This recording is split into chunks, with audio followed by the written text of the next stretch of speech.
Ration கடைகளில் வருகிறது புதிய அரிசி. மிக முக்கியமான ஒரு தகவல் ஒன்று வெளியாகி இருக்கிறது. மிக முக்கியமான ஒரு தகவல் அப்படின்னே சொல்லலாம். வீடியோவை முழுமைக்குமே பார்த்தீங்கன்னா ஸ்கிப் பண்ணாமல் பாருங்கள். குறிப்பாக பார்த்தீங்கன்னா ரேஷன் கடைகளில் வருகிறதாம் புதிய அரிசி. இதை பற்றி தான் இந்த அறிவிப்பில் நம்ம பார்க்க போகிறோம். குறிப்பாக நம்முடைய தமிழகத்தை பொறுத்த வரைக்கும் ரேஷன் அட்டைதாரர்களாக இருந்தீங்கன்னா உங்களுக்கான அறிவிப்பாக இது பார்த்திங்கன்னா இருக்க வாய்ப்பு இருக்குது அப்படின்னு சொல்லியிருக்கிறாங்க. அதை பற்றி தான் இந்த வீடியோவில் பார்க்க போகிறோம். உங்களுக்கு ஒரு சாட்டிஸ்ஃபேக்ஷனே பார்த்திங்கன்னா இல்லையா, அப்போனா பார்த்திங்கன்னா இந்த வீடியோ உங்களுக்கு தான். ரேஷன் சூழ்நிலையில் தான் ரேஷன் கடைகளில் செறிவூட்டப்பட்ட அரிசி பார்த்திங்கன்னா வழங்கப்படும் அப்படின்னு சொல்லிட்டு தகவல்கள் என்பதும் ஒரு புறம் வெளியாகிட்டு இருக்கக்கூடிய ஒரு சூழ்நிலையிலே இது அனைத்து விதமான அறிவிப்புகளும் உங்களுக்கானது அப்படின்னு சொல்லலாம்.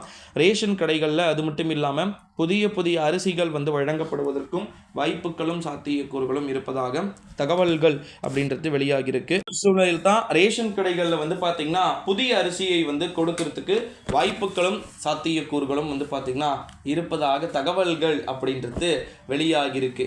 இந்த ஒரு சூழ்நிலையில தான் ரேஷன் கடைகளில் கொடுக்கக்கூடிய அரிசி அப்படின்றது பார்த்தீங்கன்னா ஒட்டு மொத்தமாக சூழ்நிலையில் தான் ரேஷன் கடைகளில் புதிய புதிய அரிசிகள் அப்படின்றது வழங்கப்படுவதற்கு வாய்ப்புகளும் சாத்தியக்கூறுகளும் பார்த்தீங்கன்னா இருப்பதாக தகவல்கள் அப்படின்றது நமக்கு கிடைக்க பெற்று இருக்கிறது அப்படின்னு சொல்லலாம் நண்பர்களே.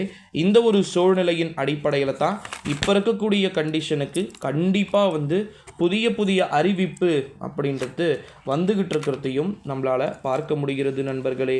இந்த ஒரு சூழலின் அடிப்படையிலே நம்முடைய தமிழகத்தை பொறுத்த வரைக்கும் இப்போ இருக்கக்கூடிய கண்டிஷன் படி ரேஷன் கடைகளில் அரிசியை தரமாக கொடுக்கணும் முடிஞ்ச அளவுக்கு. ஓகேங்களா, அதுதான் இங்கே மிக முக்கியமான ஒரு விஷயமாக பார்க்கப்படுது. அரிசியை பொறுத்த வரைக்கும் தரமாக கொடுத்துட்டு மக்கள் அனைவருக்குமே பார்த்திங்கன்னா புதிய புதிய அறிவிப்புகளை கொடுக்க திட்டம் போட்டிருக்கிறதாகவும் தகவல்கள் வெளியாகி இருக்கிறது. இருக்கிறதுலே நாம் பலமுறை சொன்னது என்னன்னா, எல்லா மாநிலத்தை கம்பேர் பண்ணும்போது நம்ம தமிழ்நாட்டில் மட்டும்தான் அரிசியை ஓரளவு நீட்டாக கொடுத்துக்கிட்டு இருக்காங்க. நீங்கள் என்ன தான் சொன்னாலும் அதுதான் நெசம். ஓகேங்களா, ஆந்திராவில் கம்பேர் பண்ணோம் அந்த அரிசிலாம் போய் பாருங்கள். ரொம்ப ரொம்ப ரொம்ப அது எப்படி சொல்கிறது, சாப்பிடக்கூட முடியாத ஒரு சூழ்நிலையில் அது இருக்கும். அந்த மாதிரியான ஒரு சிச்சுவேஷன் தான் இருக்கும்.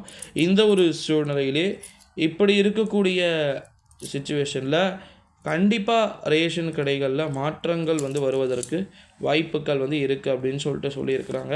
ஸோ அதனால் புதிய புதிய அரிசி கிடைக்கணும்னு சொல்லியிருக்கிறாங்க. ஸோ அதனால் இந்த வீடியோவை மறக்காமல் எல்லாருக்கும் ஷேர் பண்ணுங்கள். அடுத்தடுத்த அப்டேட்ஸ் இருக்குது. ஸோ அதை பற்றி எல்லாத்தையுமே நம்ம A to Z பார்க்கலாம். இந்த வீடியோவை உங்கள் ஃப்ரெண்ட்ஸ் அண்ட் ஃபேமிலிஸ்க்கு எல்லாருக்குமே மோஸ்ட்லி ஷேர் பண்ணிக்குமாறு கேட்டுக்கொள்ளப்படுகிறது. நன்றி, வணக்கம்.